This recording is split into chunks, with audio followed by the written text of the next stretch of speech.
A camel can run up to 65 kilometers an hour. That's pretty quick, quicker than I was expecting. If you want to get quick and need some top tips to get you over hump day, then I have got some gems for you.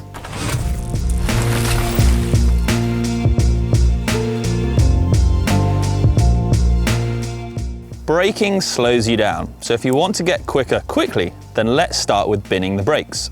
I'm not saying go take your brakes off completely, that'd be madness, wouldn't it? And whilst there's no doubt you'll definitely be going quicker, the slightly more sensible option of not using your brakes as much is probably far safer.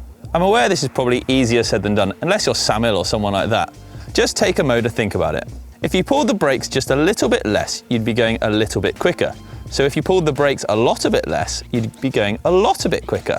A good way to practice this is to find a safe section of trail or some solid corners you feel confident on and just hit them over and over again, slowly trying to increase the speed by laying off the brakes.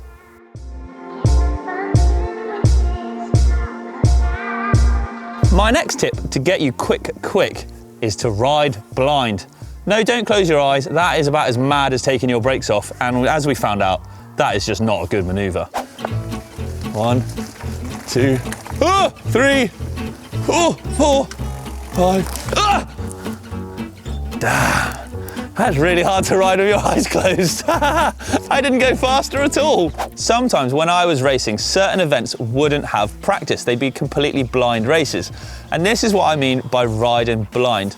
I would find that these races were actually more chilled for me anyway, because the lack of practice meant that I didn't need to worry about what was coming up. I could almost, should we say, ride within the moment and just focus on what was coming up directly ahead and the track that was right in front of me, rather than having to worry about line choices and things that may freak me out. Scary sections, big jumps, who knows what.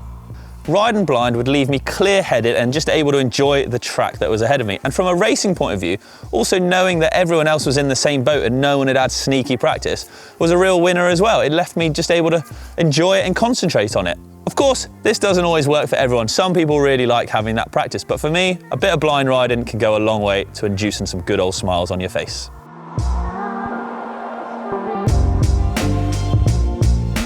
In the complete reverse of what I've just said, a good solid track walk can actually do wonders for finding that turn of speed you've been after. I myself, like I said, like to just head into the abyss, head down a track without knowing where I'm going and enjoying it as I go.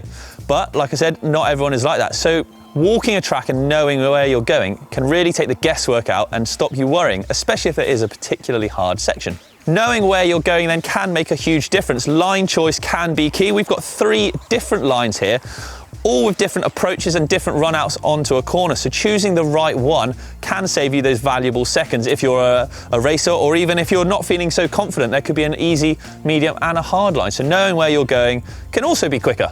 I'll get you quick. And you can't get quicker than a quick fit fitter.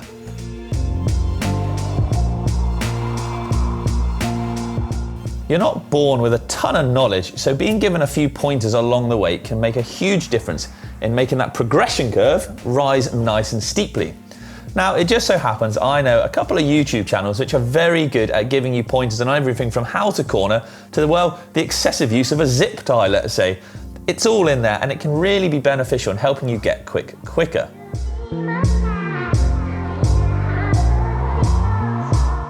Mind over matter then, something that can give you that little confidence booster that you didn't have before. That's exactly what protection can do for you. Let's take my old man for example. He has never ridden a modern mountain bike, has no idea what to do and no idea where to go when he has figured out what to do. Which is the back brake? It's either that one or that one. However, having said that, get him to the top of the trail, get him geared up and put the right protection on, knee pads, gloves, shoes, helmet. Those pre-flight jitters soon disappear, and that's exactly what they can do for you.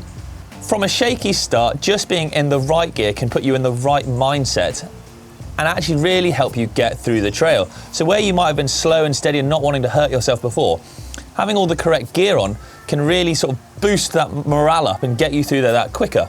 And there's everything out there. There's from lightweight knee pads, heavy duty knee pads, the same for your elbows, back protectors, anything that's going to give you that little bit of a confidence booster can really help up your speed.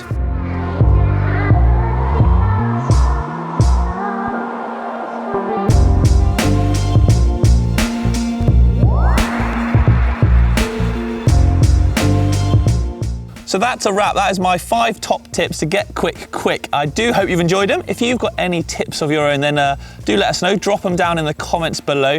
If you want to see more GMBN, hit the old subscribe button and you'll get far more great videos, hopefully much like this one. And I look forward to seeing you again.